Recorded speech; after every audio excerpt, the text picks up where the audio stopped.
You know what nobody tells you about being broke?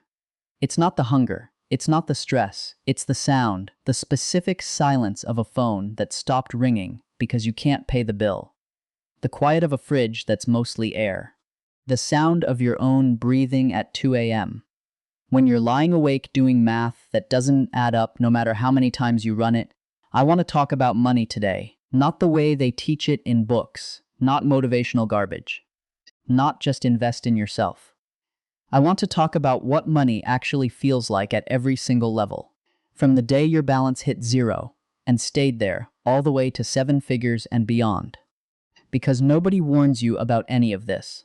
Not the desperation at the bottom, not the strange loneliness at the top, not the invisible line you cross somewhere in the middle where everything quietly changes and you can't explain it to anyone who hasn't been there. This is that story. And I promise you, wherever you are right now, you'll see yourself somewhere in here, level 1. Let's start at the bottom. Not $100, not negative velo, not because you blew it on something stupid, but because rent took everything. Because the phone bill came out the same week as the car payment.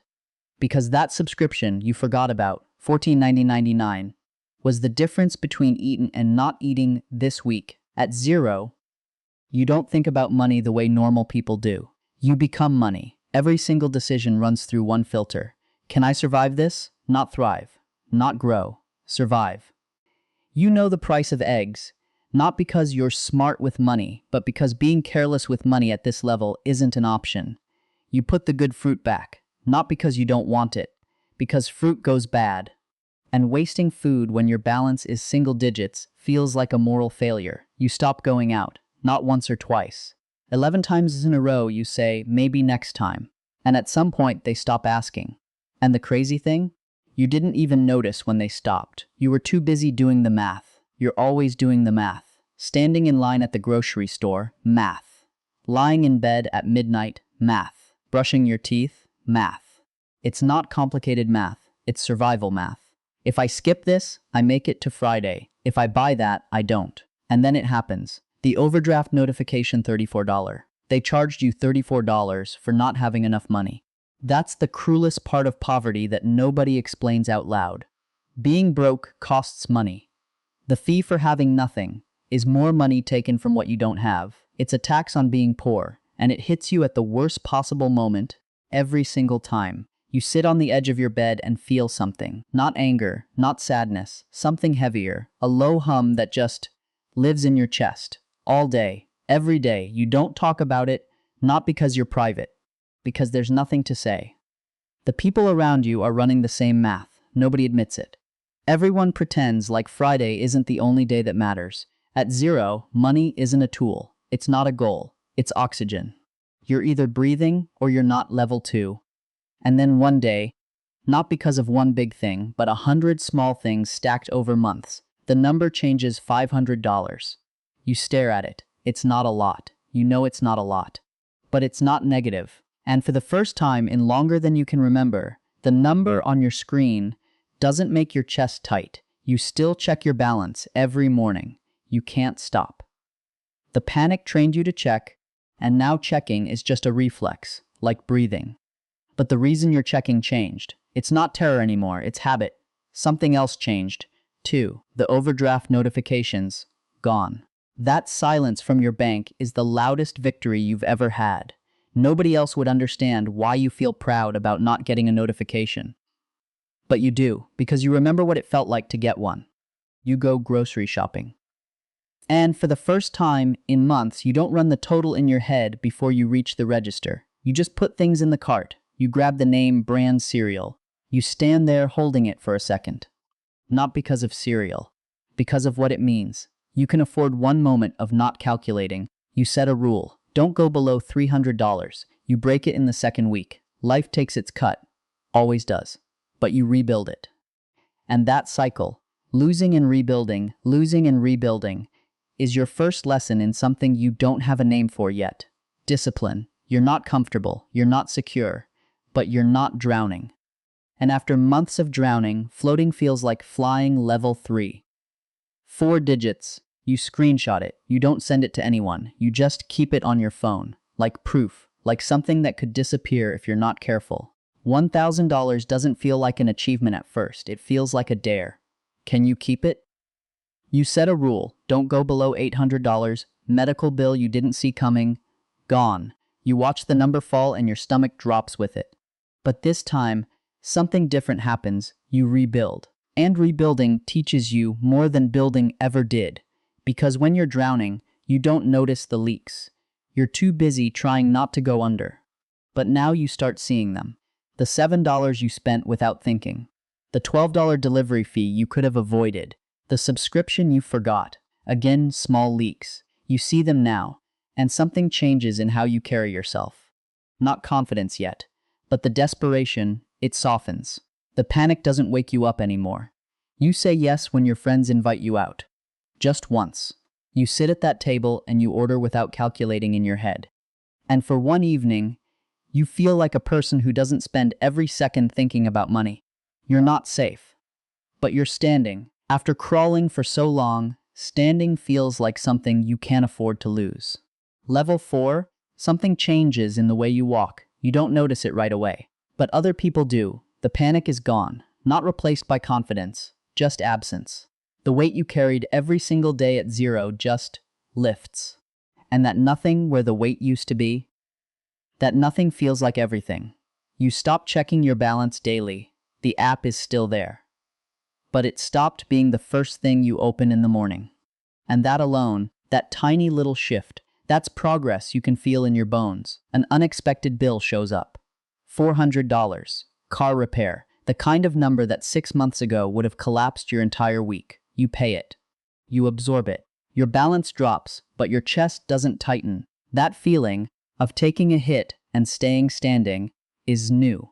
That's the difference between surviving and actually living. You start noticing something strange. You can read people now. You see it instantly. The hesitation before ordering, the phone check under the table, the quick laugh when the bill arrives. You know that math. You were that math. You say nothing. You just see it. And seeing it changes how you understand what $5,000 actually means. It doesn't mean rich. It doesn't mean comfortable. It means room to breathe. Room to make one mistake without losing everything. Room to think about next month instead of just surviving today. You open an investment app. You stare at it for 2 weeks before putting anything in.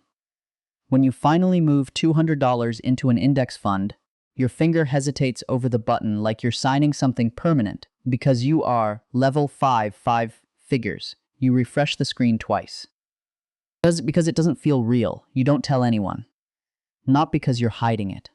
Because you don't know who would actually understand what this number means. To most people, $10,000 is a used car. To you, it's proof. Proof that every store brand, every skipped night out, it all actually went somewhere. Something shifts. Not about money, about time. You stop thinking, how do I survive this month? You start thinking, what happens if I keep doing this for 5 years? You open a spreadsheet at midnight. The numbers aren't exciting. It's just math.